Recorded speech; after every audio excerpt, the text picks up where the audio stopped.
Salut à tous, on se retrouve pour l'épisode 1423 du Zap Image. On commence aujourd'hui avec l'anniversaire de l'un des meilleurs gardiens de l'histoire du football. C'est le gardien allemand Manuel Neuer qui fête aujourd'hui déjà ses 35 ans.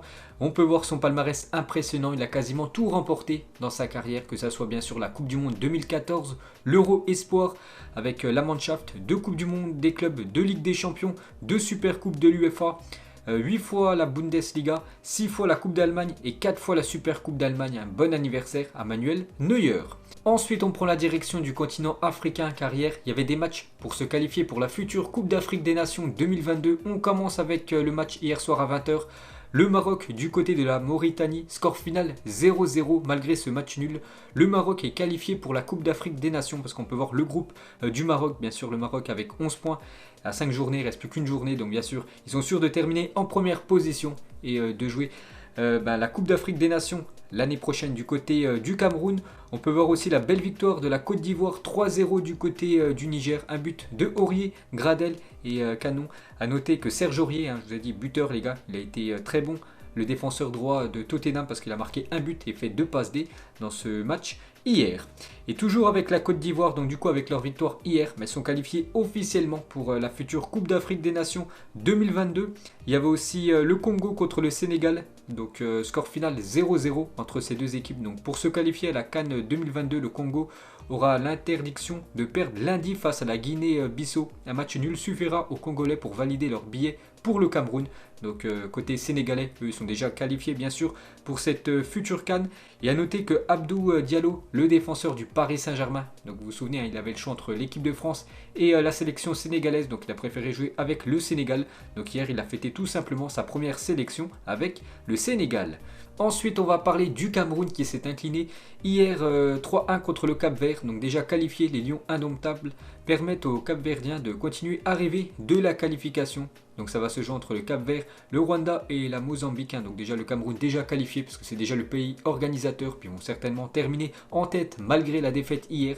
Donc n'oubliez pas, c'est les 2 premiers de chaque groupe qui se qualifient directement pour jouer la future CAN 2022. Et sinon on peut voir les autres résultats de la journée d'hier. Ensuite, jetez un petit coup d'œil cette fois-ci au programme d'aujourd'hui. Donc il y a 2 matchs pour la Coupe d'Afrique des Nations. Mais il y a beaucoup de matchs dans la zone Europe. Donc la deuxième journée des éliminatoires pour la future Coupe du Monde 2022. Donc en grosse équipe, on peut voir la Croatie qui reçoit l'équipe chypriote. Victoire obligatoire des Croates, surtout qu'ils se sont inclinés. Lors de la première journée, on peut voir que les Pays-Bas contre la Lettonie. Une belle affiche à 18 h ce soir. La Norvège contre la Turquie. Donc l'équipe de Haaland contre les Turcs qui ont été impressionnants lors de la première journée en battant les Pays-Bas 4-2. On peut voir que le Portugal, déplacement très compliqué du côté de la Serbie. La Belgique ce soir du côté de la République tchèque. Et côté Euro Espoir ce soir, 2 gros chocs pour cette compétition. L'Allemagne contre les Pays-Bas à 21 h et dans le même temps l'Espagne contre l'Italie. Bien sûr, on en reparlera demain. On va parler cette fois-ci de l'équipe de France A qui joue demain un match très important du côté du Kazakhstan. Victoire obligatoire des Bleus et Deschamps et ses joueurs sont bien arrivés au Kazakhstan pour affronter cette équipe demain à 15 h en plein milieu de l'après-midi. Donc Kylian Mbappé l'a dit, je pense que je suis quelqu'un qui a de l'ambition, c'est un terme qui peut effrayer, mais je le vois plutôt comme le fait de ne pas pouvoir se fixer de limites. J'essaie de repousser les limites au maximum et je veux voir où cela peut me mener. Donc il le dit, il a de grandes ambitions, Kylian Mbappé, il ne se fixe pas de limites. Donc en gros, il espère encore remporter beaucoup de trophées et marquer beaucoup de buts. Et le gros trophée qu'il aimerait remporter dans le futur, c'est tout simplement une deuxième Coupe du Monde. Donc on veut en gagner une deuxième. La Coupe du Monde est un aboutissement et c'est un objectif pour lequel on travaille longtemps et qu'on gagne à son apogée. J'ai eu la chance de la gagner à 19 ans. C'est quelque chose qui va me servir pour progresser dans ma carrière. Il y aura d'autres épreuves. Et mon ambition est d'en gagner une deuxième. Donc voilà l'objectif de Mbappé, remporter une deuxième Coupe du Monde avec les Bleus. Pourquoi pas l'année prochaine. Toujours avec Kylian Mbappé, Lizarazu, il a dit Mbappé doit se préparer à être davantage verrouillé. On sait qu'il a besoin d'espace pour s'exprimer, donc ses adversaires vont faire en sorte qu'il n'en ait pas beaucoup. Il va devoir trouver d'autres armes que sa vitesse. Il doit s'adapter et se renouveler. C'est vrai que Kylian Mbappé, il est le meilleur, c'est quand il a de grands espaces où il prend de vitesse tout simplement ses adversaires. Mais là c'est vrai que souvent maintenant les équipes qui jouent contre Kylian Mbappé, il joue en bloc bas, comme ça l'attaquant français n'a aucun espace et bien sûr c'est beaucoup plus compliqué pour Kylian Mbappé. Ensuite, toujours avec lui, donc en Espagne aujourd'hui, il fait la une du journal Marca, deux pépites et un destin. Mbappé et Haaland sont les objectifs du Real Madrid. En 2021-2022, il y aura une profonde reconstruction de l'équipe. La saison prochaine, l'option Cristiano est écartée. Voilà, d'après Marca aujourd'hui. Et d'après la une du journal AS, le talisman Vinicius. Donc le Real Madrid a gagné ses 8 derniers matchs avec Vinicius Junior titulaire. À l'inverse, les 3 derniers matchs où le Brésilien a démarré sur le banc, la Casablanca a soit perdu ou fait match nul, pour vous montrer l'importance cette saison du jeune ailier brésilien. Et cette fois-ci, la une journal Mundo Deportivo, plus un journal spécialisé sur l'équipe du Barça. Et ça parle de Pjanic, je rêve d'un contenu complet. Interview avec Pjanic, je ne suis pas venu au Barça pour quitter la saison suivante, je veux gagner la Ligue des Champions ici. Et il a aussi dit, j'ai demandé à Koeman 2 ou 3 matchs pour montrer mon football, mais je veux continuer à travailler. C'est vrai que cette saison, il vit une saison quand même très compliquée, Pjanic, parce qu'elle est souvent sur le banc. Ensuite, l'UEFA prendra une décision ce mercredi concernant le format de la Ligue des Champions à partir de 2024. Vous savez qu'on entend beaucoup cette Super Ligue européenne, cette nouvelle Ligue des Champions qui pourra avoir lieu en 2024. Donc l'UEFA prendra une décision mercredi. Donc cette Super Ligue européenne, il pourra avoir 36 clubs au lieu de 32 qualifiés. Fini les poules à 4 équipes, mini-championnat au sein d'un groupe et une place qualificative en plus pour la France. Ça, ce serait tout bénef quand même pour la France, bien sûr. Au lieu d'avoir 2 équipes qualifiées directement, il pourra avoir 3 équipes qualifiées directement pour cette nouvelle Ligue des Champions et une équipe qui passerait les barrages. Ensuite, regardez les meilleurs championnats de la décennie selon IFFHS. Donc le meilleur championnat pour eux, c'est le championnat espagnol, la Liga. Le deuxième, la Première Ligue. Le troisième meilleur championnat au monde, c'est le championnat brésilien. Quatrième, la Serie A. Cinquième, la Bundesliga. Toujours pas de championnat, bien sûr, de Ligue 1. Sixième, championnat argentin. Et septième, enfin, la Ligue 1. Donc bien sûr, le championnat français très loin dans ce classement. Ensuite, le TFS italien sanctionne lourdement la Lazio pour ne pas avoir alerté les autorités locales des cas de Covid au sein de son effectif. Donc ils prennent une grosse amende, déjà plus de 150 000 € d'amende pour l'équipe de la Lazio. Le président est suspendu 7 mois et 2 médecins suspendus 1 an. Donc de grosses sanctions du côté de la Lazio. Ensuite, toujours avec le football italien, et c'est officiel, la plateforme de streaming DAZN deviendra le diffuseur principal de la Serie A à partir de la saison prochaine. Donc actuellement, c'était Sky qui diffusait la Serie A en Italie et maintenant c'est DAZN. Donc en gros, c'est le Netflix du sport. Donc voilà une petite info sur les droits télé du côté de la Serie A. Donc le montant, c'est 840 millions d'euros par an. Ensuite, des nouvelles de Lucas Ocampos qui n'a pas du tout l'intention de quitter le FC Séville. Il a dit « J'aime la ville, ce qui s'est passé au cours de ces 2 années et j'espère que cela va continuer. Je suis très heureux ici et je ne pense à aucun endroit que celui-ci. » Du côté du FC Séville, je sais qu'il y avait l'équipe de Liverpool qui avait des vues sur Ocampos, mais lui se plaît très bien en Espagne. Il pourrait même prolonger du côté du club andalou. Ensuite, une déclaration de José Mourinho par rapport aux gens qui permettent de le critiquer. Il a dit « Personne dans le monde n'irait débattre de la science spatiale avec des gars de la NASA, mais les gens pensent pouvoir discuter de football avec l'un des managers les plus importants, en parlant de lui-même bien sûr. Donc voilà la déclaration de José Mourinho par rapport à ceux qui le critiquent. Ensuite, quelques infos sur Zinedine Zidane. Donc on le sait tous qu'un jour certainement Zidane sera le futur sélectionneur de l'équipe de France. Et Zidane veut coacher l'équipe de France mais voudrait tout de même aller au bout de son contrat. N'oubliez pas qu'il est en fin de contrat bien sûr avec l'équipe du Real Madrid en juin 2022. Et toujours avec Zinedine Zidane, donc Joachim Löw aurait pris des cours d'espagnol et rêverait toujours d'entraîner le Real Madrid. N'oubliez pas que Joachim Löw, bientôt il pourra prendre un club, vu que avec la Mannschaft, l'Euro, ça sera sa dernière compétition. Donc il figure sur la shortlist de Pérez pour succéder à Zidane, tout comme Raoul. De son côté, Zidane pourrait succéder à Andrea Pirlo sur le banc de la Juventus, ou bien sûr sur le banc de l'équipe de France. Après, tout dépend si Deschamps continue du côté des Bleus. Ensuite, toujours avec le Real Madrid, regardez le survêt pour la prochaine saison. Donc avec des petites taches bleues et orange. N'oubliez pas que le maillot va ressembler énormément à ça, le futur maillot domicile du club merengue. Et toujours avec le Real, donc il n'aurait aucune intention de laisser Raphaël Varane partir libre en juin 2022. S'il n'accepte pas de prolonger prochainement, il sera transféré dès cet été, bien sûr pour récupérer de l'argent. Ensuite, nouvelle coupe de cheveux pour Pierre-Emerick Aubameyang, l'attaquant gabonais de l'équipe de Arsenal. Donc une coupe en mode pieuvre pour l'attaquant des Gunners. On peut voir qu'il a fait quasiment la même coupe que Dimitri Payet qu'il avait fait l'année dernière. Ensuite, une petite photo de deux Sénégalais, Sadio Mané et Diouf, ancien très grand attaquant de la sélection sénégalaise, en mode muscule. Ensuite, une déclaration de Omar Da Fonseca, donc consultant sur la chaîne Bein Sport. Il a dit que ça serait extraordinaire d'être sur FIFA, même si c'est quelque chose qui n'est pas de mon âge. Ça me plairait beaucoup, ça dépend pas de ma décision, mais j'ai des petits-enfants, ils seraient super contents, on verra. Parce que vous savez que Pierre Ménez a été licencié de eSport, donc du coup ils vont essayer de chercher un nouveau consultant et ça pourrait être Omar Da Fonseca aux commentaires pour le prochain FIFA 22. Ensuite, le seul et l'unique à avoir réalisé 2 triplés de suite avec 2 clubs différents, bien sûr. Il n'y a qu'un joueur à avoir réussi cette magnifique performance. C'est l'attaquant camerounais Samuel Eto'o, donc avec le FC Barcelone, triplé en 2009. Et en 2010, la même chose quand il a été transféré du côté de l'Inter. Ensuite, une déclaration de Riyad Mahrez, il a dit le secret pour mes contrôles de balles. Non, c'est très secret, non je rigole. C'est quelque chose de très instinctif. Plus le contrôle est bon, plus tu enchaînes rapidement, tu peux voir le jeu avant tout le monde. Hein. Donc il a entièrement raison, Riyad Mahrez. Donc le contrôle dans le football, c'est bien sûr quelque chose de très important. Et il le dit, hein, quand tu contrôles très bien, tu peux enchaîner très rapidement, soit provoquer ou soit distribuer le ballon.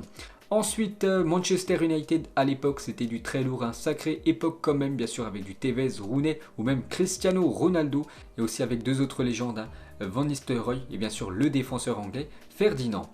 Ensuite, une déclaration de Puyol, il a dit « J'ai parlé récemment avec Messi, je le vois bien, avec envie, ça sera une très bonne nouvelle pour les Catalans s'il reste, je pense qu'il est au meilleur endroit, chacun décide de ce qu'il veut et il faudra respecter sa décision. N'oubliez pas que Léo Messi prendra sa décision à la fin de la saison. » Après le dernier match de Liga avec l'équipe du FC Barcelone, il dira tout simplement s'il veut quitter cette équipe Blaugrana ou partir à l'étranger certainement, soit du côté du Paris Saint-Germain, soit du côté de Manchester City ou peut-être du côté des États-Unis, on ne sait pas. Ensuite, des nouvelles de Thierry Henry a déclaré qu'il quittera les réseaux sociaux. Dès demain, il se plaint à juste titre que le racisme et le harcèlement ne sont pas traités de la même façon que lorsque les droits d'auteur sont enfreints. Il reviendra lorsque tout sera placé sur le même piédestal. Donc voilà le long message qu'il a mis sur son compte Twitter, un peu mettre pause. C'est vrai que je le comprends à 100%. Thierry Henry.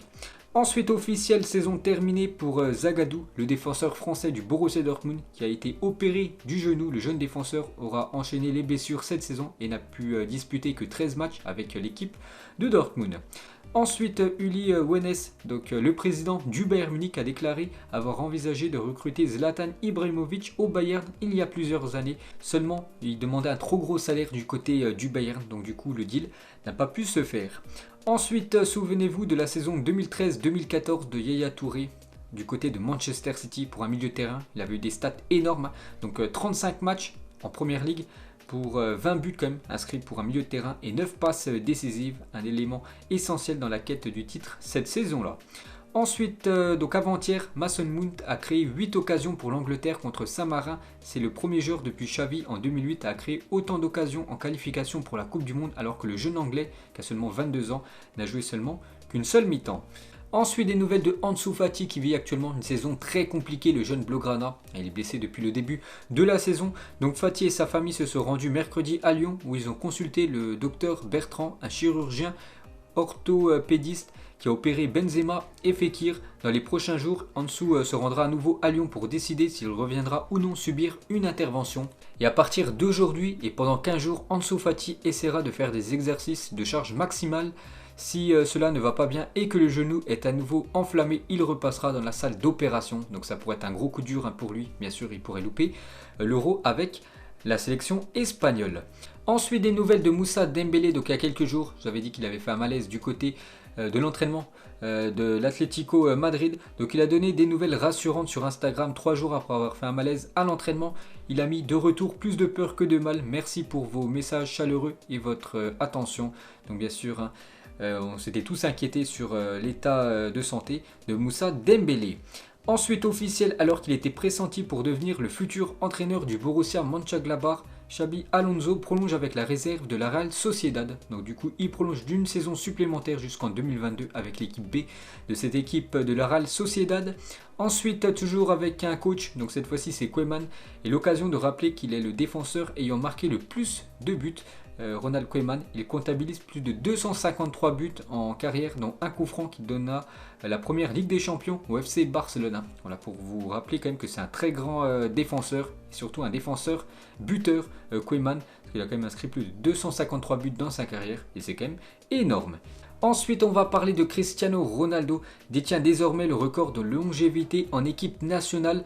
Donc plus de 6426 jours après sa première sélection en 2003, il est toujours actif pour la Seleção et cela fait 17 ans et 7 mois qu'il porte le maillot du Portugal. Donc peut-être ce soir un ou plusieurs buts en plus pour Cristiano Ronaldo parce que son équipe se déplace du côté de la Serbie. Ensuite, regardez le top 10 des équipes ayant remporté le plus de points dans le top 5 européen en 2021 en championnat. Donc la première équipe qui devance largement les autres, c'est l'équipe de Manchester City, 45 points pris sur cette nouvelle année 2021. Donc le Barça en deuxième position, l'Atalanta Bergame, troisième, on peut voir une équipe française dans le top 10, c'est l'équipe de l'AS Monaco, 32 points pris sur cette année 2021. Ensuite, regardez le programme de la 31e journée de Ligue 1 qui a lieu la semaine prochaine et le samedi. Il y a du très très lourd, donc déjà début d'après-midi, Monaco contre l'équipe de Metz à 13h, à 17h le samedi. Le Paris Saint-Germain contre Lille, donc à noter, c'est à 17h ce gros choc de Ligue 1. Et le soir, Lens contre l'équipe de Lyon, un très gros samedi, la semaine prochaine en Ligue 1. Ensuite, une déclaration de Sandro Baker, ancien entraîneur de Luis Enrique, le nouveau joueur de l'OM. C'est une perle rare, vous n'avez vu que 40% de lui. Il jouera un jour avec la Seleção, avec Mbappé. Il se ressemble, il est plus physique, mais Mbappé plus adroit devant le but. Donc en gros, c'est un Kylian Mbappé bis, le jeune Marseillais. Ensuite, opéré du ménisque en début d'année, Philippe Coutinho devrait revenir sur les terrains d'ici la fin du mois d'avril. C'est vrai que lui aussi, on parlait d'Ansu Fati tout à l'heure, mais lui aussi les gars, il vit actuellement une saison très compliquée. Beaucoup de fois blessé Philippe Coutinho, donc il pourrait être de retour fin avril du côté du club Blaugrana. Ensuite, une déclaration de Guardiola par rapport à cette saison exceptionnelle quand même de Manchester City. Nous avons joué 39 matchs, nous en avons gagné 34 en cette période hivernale. En jouant tous les 3 jours, c'est incroyable, je n'ai pas de mots. Il ne s'agit pas seulement de tactique et de compétences, mais aussi de mental, d'être prêt à chaque match. C'est vrai que l'équipe de Manchester City a quand même des sacrés joueurs, mais voilà, ils répondent quand même sur la pelouse. Des fois, il y a des équipes qui ont des très bons joueurs, bien sûr, mais ils sont très moyens, alors que Manchester City, les gars, enchaînent les grosses performances sur grosses performances. Ensuite, l'indispensable Boubacar Kamara. Donc l'OM n'a remporté qu'un seul de ses 17 derniers matchs disputés sans Boubacar Kamara. Vraiment l'homme fort cette saison du club phocéen. Donc 9 matchs nuls et 7 défaites quand Kamara n'est pas là. Ensuite, Paredes, à propos du départ de Thomas Tuchel, il a dit qu'il y avait des choses qui ne fonctionnaient pas. On avait tous besoin d'un changement sur le plan mental, individuellement et collectivement. On travaille beaucoup plus qu'avant, avec bien sûr Mauricio Pochettino. Et pour finir ce Zap Image, pas de question de fin aujourd'hui, juste quelques photos magnifiques de stade de foot avec un magnifique paysage. Donc tout d'abord en Afrique du Sud, on peut voir aussi ce magnifique stade du côté du Mexique, c'est le stade de Monterrey. Cette fois-ci Gibraltar dans le sud de l'Espagne. Et pour finir, le stade de Braga au Portugal. Donc voilà les gars, la fin de ce Zap Image 1423. Donc si ça vous a plu, un petit like et on se retrouve demain pour le prochain épisode. Ciao à tous.